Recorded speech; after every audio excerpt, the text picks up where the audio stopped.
Oke, assalamualaikum warahmatullahi wabarakatuh. Berjumpa lagi bersama saya Hasbuwa di channel Ngobrol Santai. Oke, di sini saya bersama dengan dua rekan ngobrol saya di video kali ini. Sebelum kita mulai mengobrol, kita kenalan dulu dengan kakak-kakak yang ada di sini. Oke, Siap. dari Semen. Nama saya Chandra Aji Kusuma. Mungkin cukup sekian. Oke, dari Nama saya Novia Laili. Oke, itulah nama dari rekan-rekan ngobrol kita pada video kali ini. Oke, langsung saja yang akan kita bahas terkait dengan kegiatan camping dan juga mendaki. Langsung saja ya, Kak. Di sini Siap. mungkin saya yang pertama ingin bertanya terkait dengan apa sih makna dari kegiatan camping, mendaki dari kedua rekan? Monggo, Kak Novi dulu yang menjawab. Makna dari camping. Iya, menurut Kakak lah. Kalau menurut saya sendiri ya, camping itu adalah suatu termasuk ibadah juga sih. Yaitu kalau di dalam Islam yaitu tadabbur alam. Jadi camping itu juga sebagai bahan untuk meningkatkan iman kita dengan tadabbur alam itu. Oke, bagus sekali ya. Berarti mengaitkan dengan agama ya juga. Tadabbur alam berarti belajar pada alam gitu. Oke, dari kalau dari kakak sendiri. Kalau menurut saya sendiri itu mensyukuri ciptaan Tuhan. Masya Allah. Iya, lebih ke sana. mensyukuri.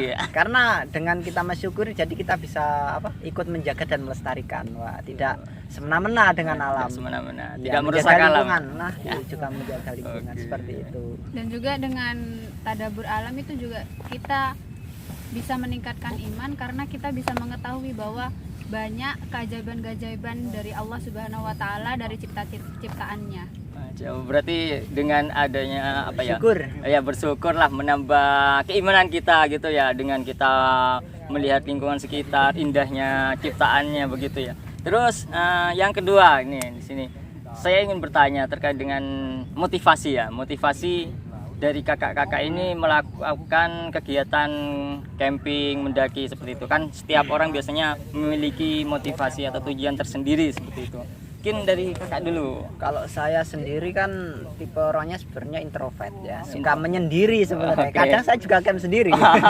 Sendiri pun jadi Oh iya, ya Kak? jadi. Iya, suka ketenangan, kemudian suka menikmati alam juga. Karena kan dasarnya dulu juga seorang pramuka seperti itu. Berarti ada dasar dari pramuka Bukan gitu dari ya? pramuka juga, makanya suka. Kalau dari Kalau saya sendiri dibilang hobi juga hobi ya. ya Kalau namanya camping itu pasti kan ketemu dengan alam, cari ketenangan daripada di hal yang biasanya, suasana biasanya, zona aman lah gitu ya. Safe zone. cari suasana yang berbeda. Cari suasana berbeda dengan kegiatan camping gitu ya. Oke, kan saya perhatikan. Mohon maaf ya Kak sebelumnya. Kan di sini Kak Novi di sini kan seperti bercadar gitu ya. Apakah hal tersebut itu tidak menghalangi Kakak buat melakukan kegiatan camping, mendaki seperti itu? Oh iya, banyak sekali yang tanya tentang itu. Ya itu makanya kan saya penasaran. Apalagi para ukti-ukti. Ukti. Kadang ada juga ya beberapa Oke. bukan netizen mungkin orang yang belum paham gitu. Ya. Kenapa sih camping kok pakaiannya kayak gitu, ntar ribet, ntar ini, ntar itu kan kayak gitu. Padahal justru kalau kita sudah terbiasa, itu kayak udah biasa gitu. Terus misalkan gini, kalau sholat kan kotor, bajunya udah nyapu-nyapu gitu kan. Justru debu itu kan dalam Islam kan menyucikan Kan maka. ya. Sebenarnya hal itu juga nggak apa-apa kalau masalah debu, dan juga kalau misalkan di alam kita sudah darurat atau gimana itu ya tetap suci aja kalau kita niatnya juga ibadah, tetap menjalankan sholat kayak gitu.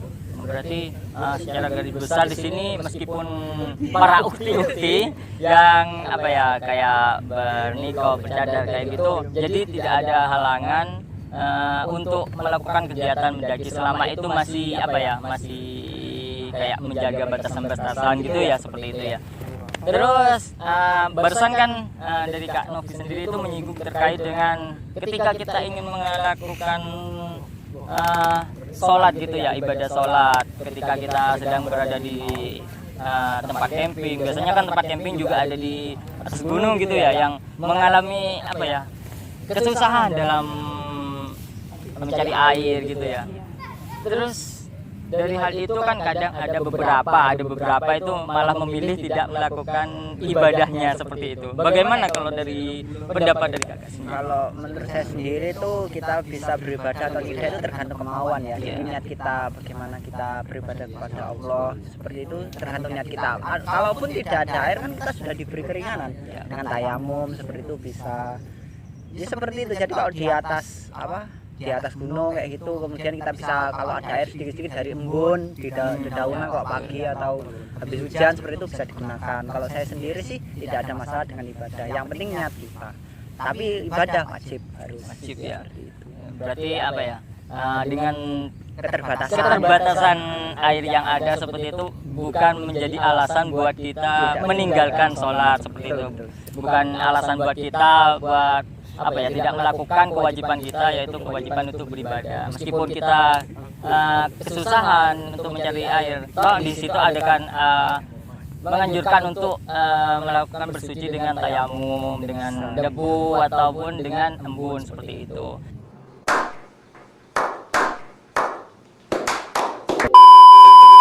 Terus kan Islam juga agama yang sangat memudahkan. Ya, sangat memudahkan gitu ya dalam terkait apa ya, tergantung dari diri sendiri ya, seperti itu.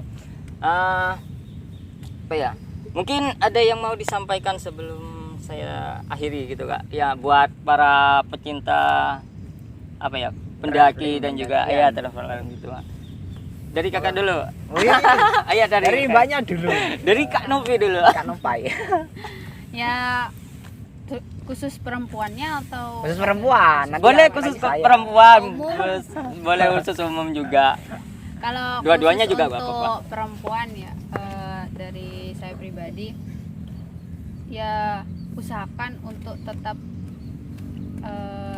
menggunakan pakaian sesuai dengan syariat Islam, karena sesungguhnya nggak ribet kok. Islam itu sangat memudahkan. Justru dengan kita menggunakan pakaian seperti ini juga memudahkan kita dijauhkan dari hal-hal yang buruk. Jadi orang kalau udah kelihatan kayak gini kan kayak serem gitu kan Iya ya. betul. Justru orang itu kayak takut, Radikal, malah dianggap radikal gitu ya. apalagi kan di alam itu biasanya kebanyakan laki-laki. Iya, gitu betul. kan. Justru kalau kalian ke alam, usahakan pakaian kalian juga tertutup. Jangan ke alam malah terbuka. Ya itu. Biasanya. Biasanya seperti itu. Biasanya. Terus dari kakak sendiri. Kalau untuk saya sendiri mungkin ke ibadahnya ya. Jadi kalau kita suka kegiatan apapun di outdoor seperti itu, jangan lupa ibadah. Karena ibadah itu juga cara kita untuk mensyukuri nikmat yang telah Allah berikan. Jadi kalau kita traveling terus, jalan-jalan terus tapi lupa ibadah, ya sia-sia nanti. Yang bahaya itu ya. Di dunia susah di akhirat. Wah, ini gimana bahaya ini. Mikir senang di dunia tapi tidak mikir buat senang di akhirat. Nah, nanti, takutnya ya. seperti itu. Jadi meskipun dengan keterbatasan apapun itu Islam tuh memudahkan. Kok nggak ada air bisa tayamum, nggak ada debu nggak mungkin. Nggak Di mana pasti ada. debu. Seperti itu. Kemudian tempat juga ada. Kalaupun baju itu pokoknya yang penting tempatnya itu tidak seperti banyak kotoran, seperti itu tidak masalah. Ada debunya itu tidak masalah, masih tetap suci. Karena kalau kecuali kita jelas-jelas tahu, contoh buang air najis, buang air sembarangan, itu nggak ada air kan juga bisa pakai batu, itu kan juga bisa seperti itu. Jadi jangan lupakan ibadah seperti itu saja kalau kita sedang melakukan adventure seperti itu. Oke, buat teman-teman yang sedang menonton video ini, jangan apa ya, seperti yang dikatakan oleh Kak Chandra tadi, meskipun kita menyukai kegiatan seperti camping, mendaki itu, tapi tetap kita harus bisa menjaga ibadah kita, menjaga kewajiban kita. Jangan apa ya, dengan keterbatasan air malah menjadi alasan buat kita tidak melakukan ibadah seperti itu. Masih banyak cara seperti tayamum seperti tadi itu yang disampaikan. Oke, itu saja ya video kali ini. Jangan lupa like, komen, share video ini, dan jangan lupa juga subscribe channel Ngobrol Santai. Oke, itu saja yang dapat kami obrolin di pertemuan kali ini. Ya, sekali lagi jangan lupa subscribe channel Ngobrol Santai. Akhirul kalam, assalamualaikum warahmatullahi wabarakatuh. Salam sersang. Waalaikumsalam warahmatullahi